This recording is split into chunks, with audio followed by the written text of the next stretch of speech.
Maithili express की शानदार प्रस्तुति।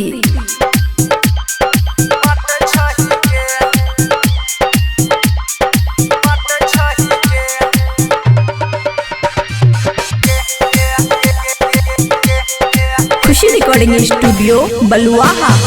टुकुर टुकुर छौरा किया देखे छही रे, छौरी नय देखली से अख मारै छही रे।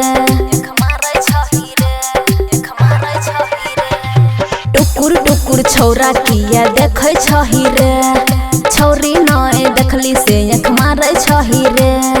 लफुआ से मुंह नहीं लगाबै छियै रे। डीजे वाला छौरा के तू बाँट छही गे, हमें मांगे छियौ किया डांट छही गे। डीजे वाला छौरा के तू बाँट छही गे गे। डीजे सुमित सतीश रैना, सुमित सतीश रैना। डीजे वाला छौरा के तू बाँट छही गे, बाँट छही गे। जबान भैली छौरी तू गुमान करै छी, कहियो नहीं हमारा ने मान करबै छी।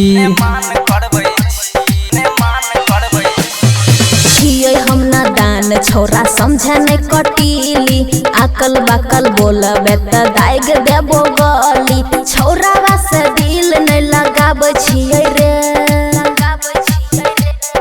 डीजे वाला छौरा के तू बाँट छही गे, हमें मांगे छियौ किया डांट छही गे।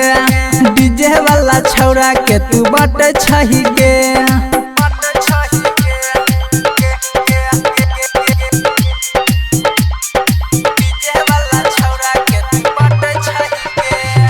खुशी रिकॉर्डिंग स्टूडियो बलुआहा।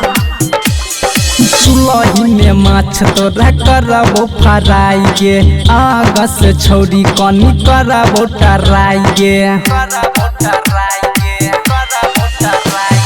प्रेमी अमर जीत नय करे तू बदमाशी, बेसी बोलबी त हम लगाए देबो फांसी।